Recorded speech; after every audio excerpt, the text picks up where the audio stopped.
Panggilan dalam keluarga suku Melayu yaitu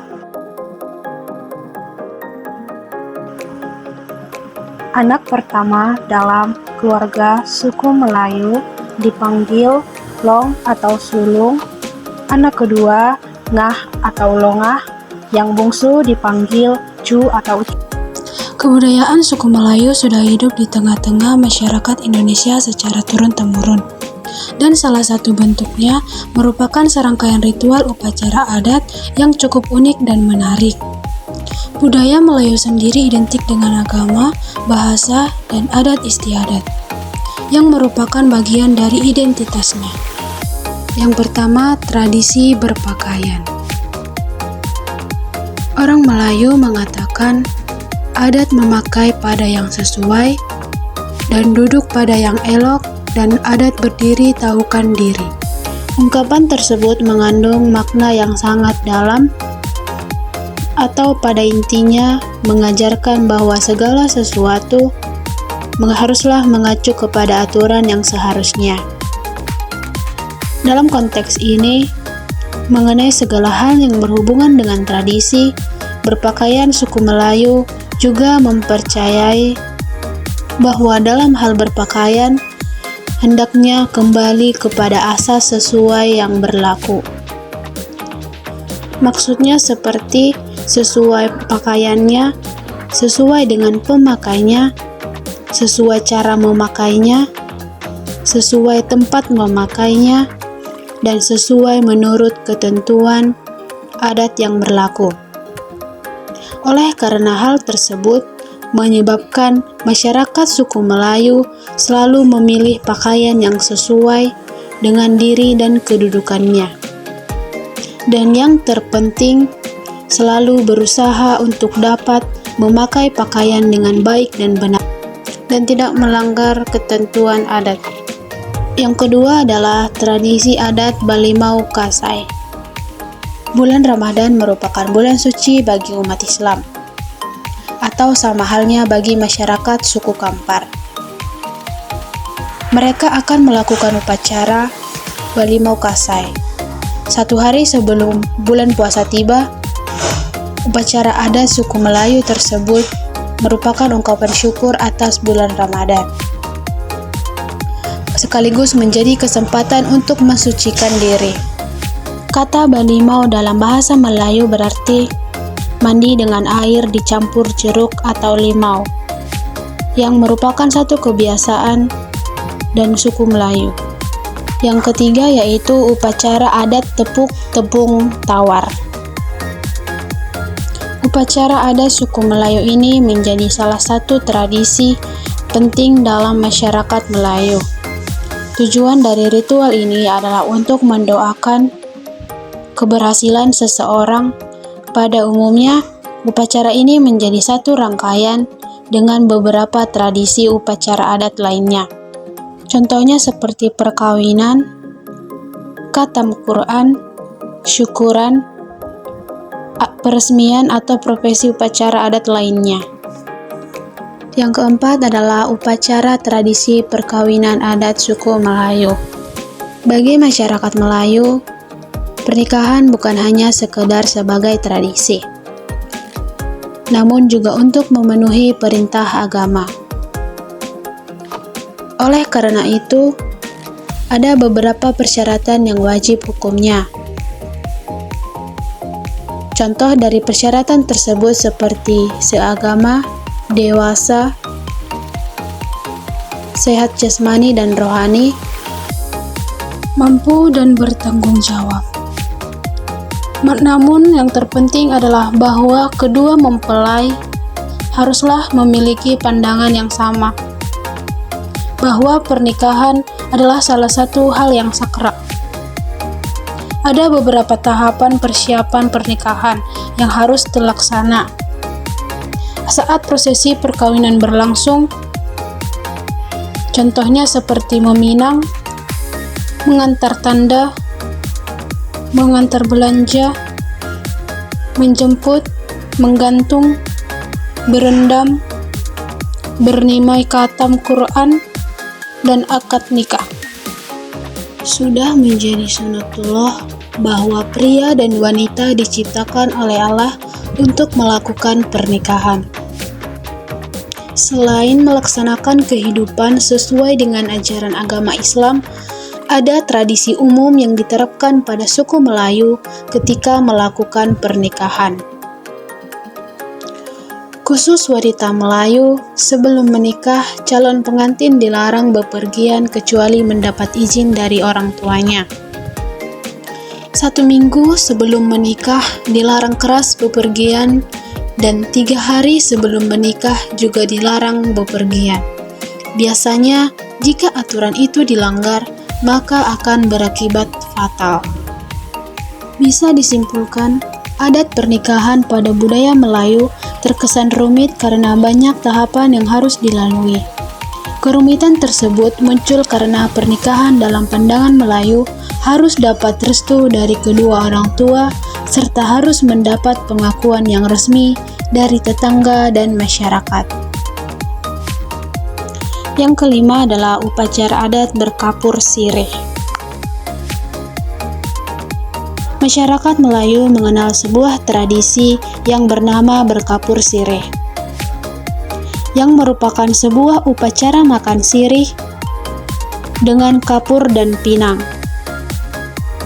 Pada masyarakat Puak Melayu, sirih merupakan lambang dari suatu kepastian. Dalam konteks ini, lambang tersebut berhubungan dengan kepastian dalam melakukan suatu pernikahan, maupun kesembuhan dalam melakukan pengobatan tradisional. Sirih junjung tersebut juga akan menjadi hiasan yang cantik sebagai barang hantaran perkawinan maupun upacara lainnya seperti upacara di kerajaan.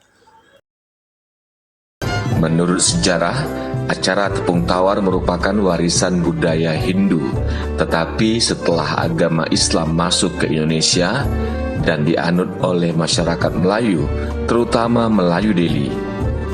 Maksud dan tujuan diadakan tepung tawar disesuaikan dengan ajaran agama Islam, yakni alat-alat atau bahan-bahan yang digunakan dalam acara tepung tawar dijajaki dan dianalisis makna dan tujuannya agar tidak bertentangan dengan ajaran agama Islam. Acara tepung tawar merupakan salah satu tradisi masyarakat Melayu Deli sebagai ungkapan doa restu dari kedua belah pihak keluarga pengantin supaya pengantin selalu berbahagia dalam menjalankan kehidupan berumah tangga. Proses tepung tawar yang semula jadi ada di Melayu Deli sebetulnya sekarang sudah mengalami pergeseran, diiringi lagu-lagu marhaban. Asli tidak ada, ya tidak ada. Itu mungkin ada budaya karena adanya pergeseran orang supaya bagaimana kesannya tepung tawar terislamkan, ya. Sebetulnya tepung tawar itu di dalam kaidah Melayu tidak boleh ada acara lain lagi selain tepung tawar pada saat tepung tawar. Karena pada saat dahulu tepung tawar dianggap adalah sebagai penawar, sebagai penampung untuk tawar, sebagai orang supaya orang sembuh, supaya orang tinggi marwahnya. Makanya istilahnya naik tuah, tinggi marwah, rezeki melimpah, sehat berkah.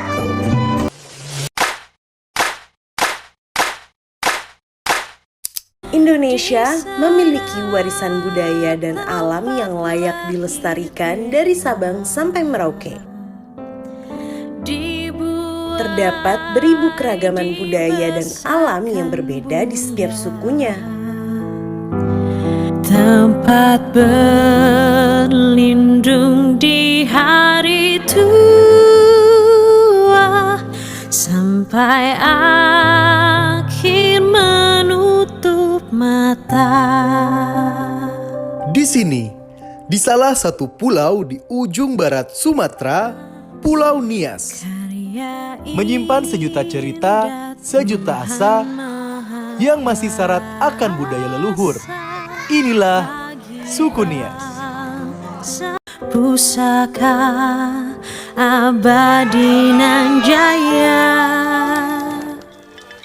Indonesia sejak dulu kala. Pertama, Hombo Batu.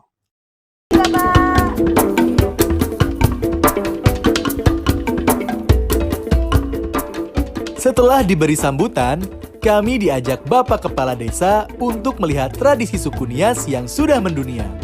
Hombo Batu. Sebelum melompat, seorang tetua atau pemimpin memulai dengan cara meminta izin kepada roh-roh leluhur atau pendahulu yang pernah melompati batu tersebut. Ketinggian piramida Hombo Batu ini berkisar antara 1,8 meter sampai 2,2 meter dengan lebar 1 meter.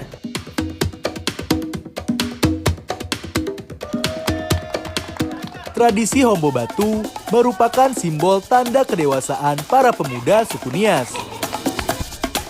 Seiring berjalannya waktu, Hombo Batu tetap dilestarikan sebagai bentuk ritual, upacara, dan simbol budaya suku Nias.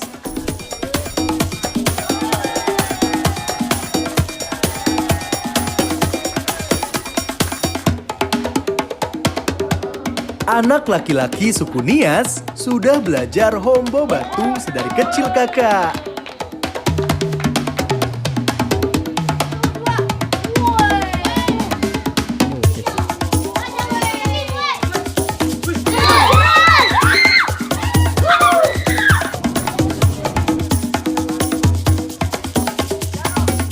Pelompat dikatakan berhasil jika tidak menyentuh batu besar tersebut.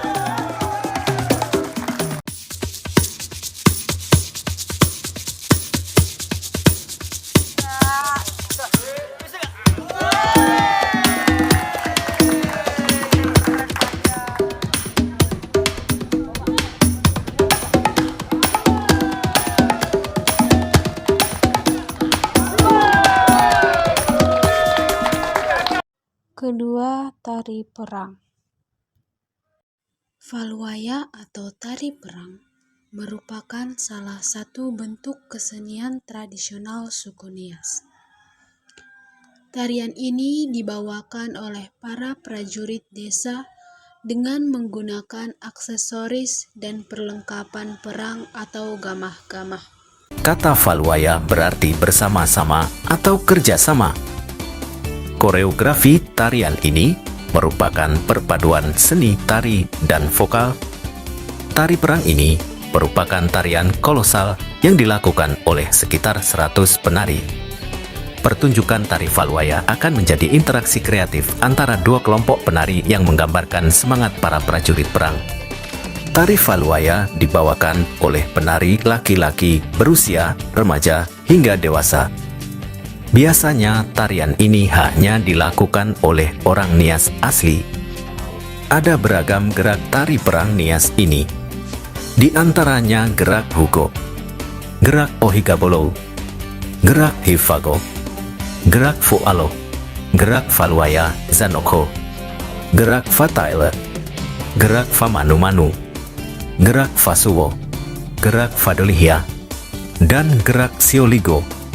Gerak Hugo merupakan posisi kuda-kuda siap menyerukan, sedangkan gerak Ohigabolo yakni melompat sambil berjalan dan berjingkat. Adapun gerak Hifago merupakan gerakan yang hampir sama dengan gerak Ohigabolo dan hanya dilakukan di tempat. Gerak Fualo juga merupakan gerakan di tempat dengan melangkahkan satu langkah kaki kiri, kemudian kembali lagi pada posisi awal. Gerak Falwaya Zanoko membuat lingkaran untuk mengepung musuh, dan gerak Fataile merupakan atraksi tunggal penari dalam menunjukkan ketangkasannya. Pada gerak Famanu-Manu, penari akan bergerak satu lawan satu. Selanjutnya, gerak Fasuwo menggambarkan terjadinya peperangan antara dua kelompok yang melakukan aksi perlawanan. Dalam gerak Fadolihia, penari akan membuat gerakan yang membentuk berliku-liku. Gerakan selanjutnya adalah gerak Sioligo. Dalam pertunjukannya, para penari mengenakan busana warna-warni, yakni perpaduan hitam, kuning, dan merah yang dilengkapi mahkota di kepala. Beberapa properti yang digunakan diantaranya tameng, pedang, dan tombak. Tameng kayu yang berbentuk mirip daun pisang berada di tangan kiri. Tameng tersebut berfungsi untuk menangkis serangan musuh. Adapun di tangan kanan, para penari memegang tombak atau pedang. Tari Falwaya tidak menggunakan musik eksternal, melainkan musik internal yang disebut sebagai hoho.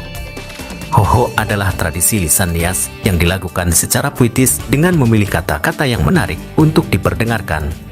Hoho juga bisa disebut sebagai syair. Gerakan peperangan pada tari Falwaya pun tak lepas dari sejarahnya. Dulunya, tarian ini dibentuk untuk menyelamatkan desa dari para musuh yang mengakibatkan terjadinya peperangan karena perebutan lahan tanah. Mereka membentuk pasukan pemuda yang akan menjadi penyelamat desa yang siap berperang. Namun, kini tujuan tari Falwaya bukan lagi untuk melawan musuh. Selain karena sudah tidak ada peperangan, tarian ini juga sangat menghibur para wisatawan.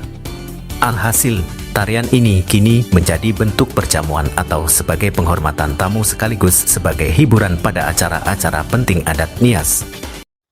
Yang ketiga, tradisi pernikahan. Pernikahan adalah upacara pengikatan janji nikah yang dirayakan atau dilaksanakan oleh dua orang dengan maksud meresmikan ikatan perkawinan secara norma agama, norma hukum, dan norma sosial. Upacara pernikahan memiliki banyak ragam dan variasi menurut tradisi suku bangsa, agama, budaya, maupun kelas sosial. Penggunaan adat atau aturan tertentu kadang-kadang berkaitan dengan aturan atau hukum agama tertentu. Pengesahan secara hukum suatu pernikahan biasanya terjadi pada saat dokumen tertulis yang mencatatkan pernikahan ditandatangani. Upacara pernikahan sendiri biasanya merupakan acara yang dilangsungkan untuk melakukan upacara berdasarkan adat istiadat yang berlaku dan kesempatan yang untuk merayakannya bersama teman dan keluarga. Wanita dan pria yang sedang melangsungkan pernikahan dinamakan pengantin, dan setelah upacara selesai, kemudian mereka dinamakan suami dan istri dalam ikatan perkawinan.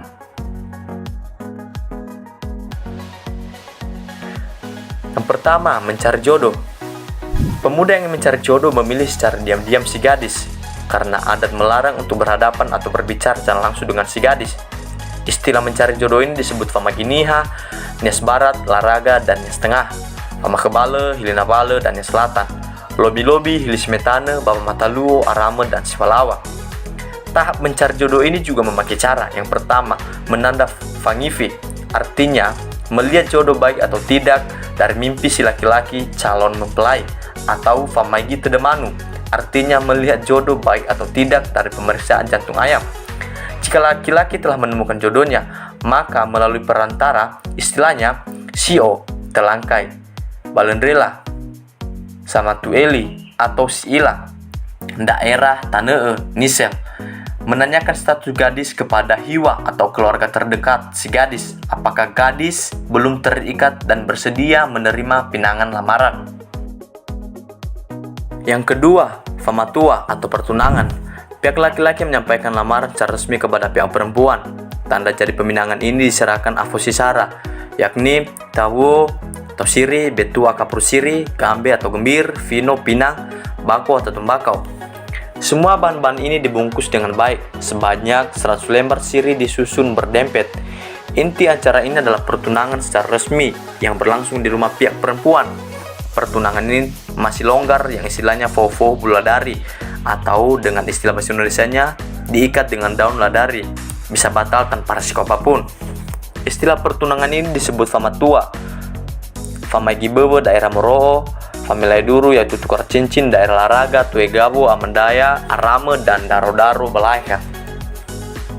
Acara Famaigibewe dipandu oleh Satua Famaigibewe yang meliputi penyerahan babi jantan hidup-hidup ukuran 7 alisi atau 50 kg, penyerahan aposisar atau siri kira-kira 100 lembar, gembir 25 lembar, tembakau 1 ons, pinang 20 biji, kapur siri 1 ons, dibungkus dengan baik.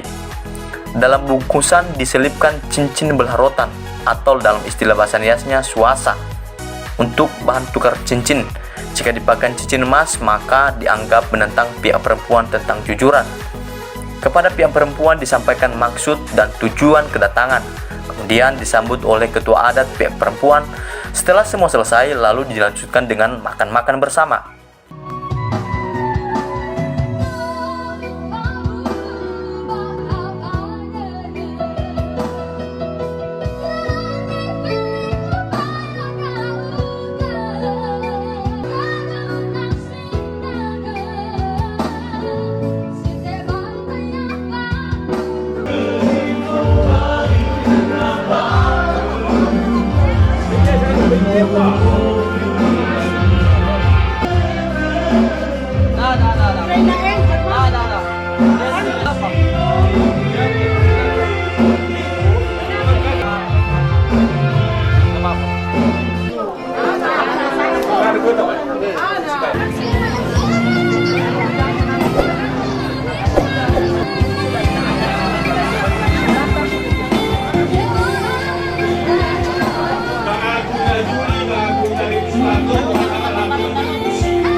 Keempat, tradisi pemakaman. Prosesi atau ritual adat penguburan masih dipertahankan dan dijaga dengan baik di suku Nias, sehingga upacara kematian di sana masih dianggap upacara sakral dan dilakukan dengan hati-hati.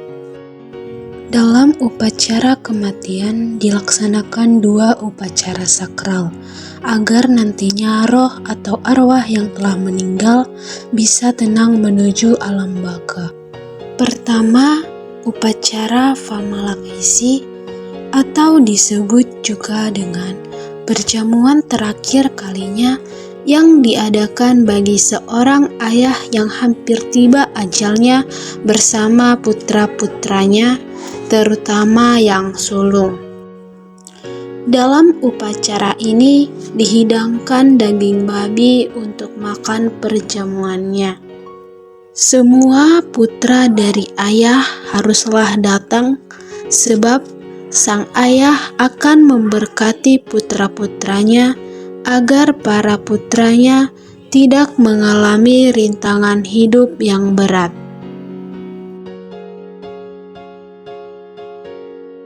Kedua, upacara Vonoro Satwa untuk menghantarkan roh atau arwah yang telah meninggal ke alam baka Teteholi Ana dengan tenang.